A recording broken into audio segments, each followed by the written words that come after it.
Hey everyone, welcome to a brand new video. Today we're going to be reviewing the Volvox 35mm film from Revelog, and you can buy this obviously from the Revelog website or the Analog Wonderland website for £12.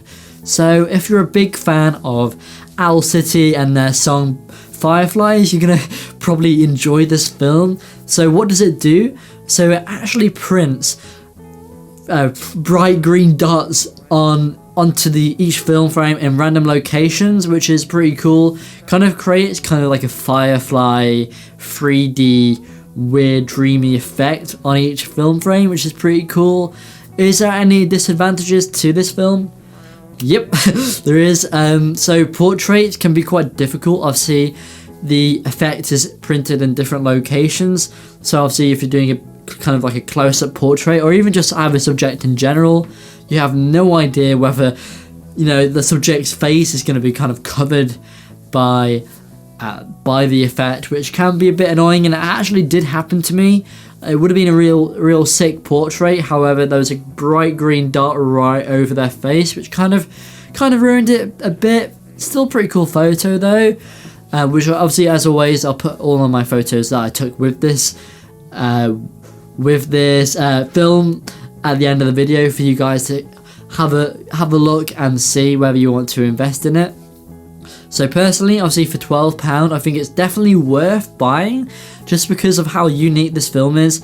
A lot of photographers, they might be shooting with Portra or Ilford, and I think using this film and using it effectively can definitely create kind of a unique shot that a lot of photographers, especially digital photographers, definitely won't have.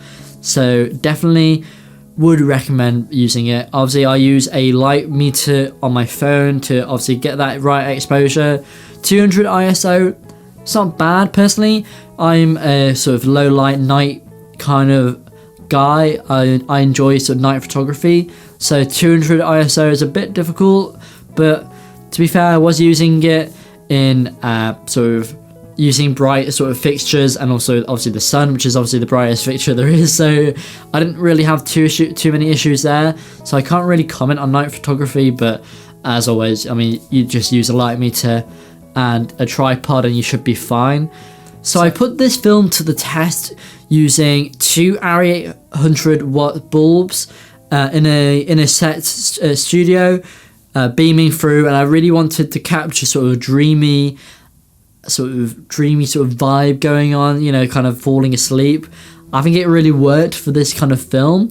So I think if you can have a sort of kind of incorporate kind of a theme with this film, I think it'll definitely work. Maybe like a dreamy theme for the film. I also used it for street photography and some architecture around Birmingham city centre, which I think worked quite well. Again, creating a unique shot. So as always, I'm going to give this film a rating of 7 out of 10. And I personally think it's one of my favourite films that I've actually tested so far. And I might come back to review it maybe in the future and sort of revise that rating that I gave it. But personally, at the moment, 7 out of 10. I think it's a really cool film, definitely worth picking up, and I'll put a link in the description of where you can pick this film up. And I'm going to put a few photos, as always, that I captured with this film for you to have a look at and see whether you want to invest in it. So thank you for watching. As always, my Instagram is @rowanlocke, and you can see all of my photography on there as well. Keep smiling, and I'll see you guys in the next video. Thank you.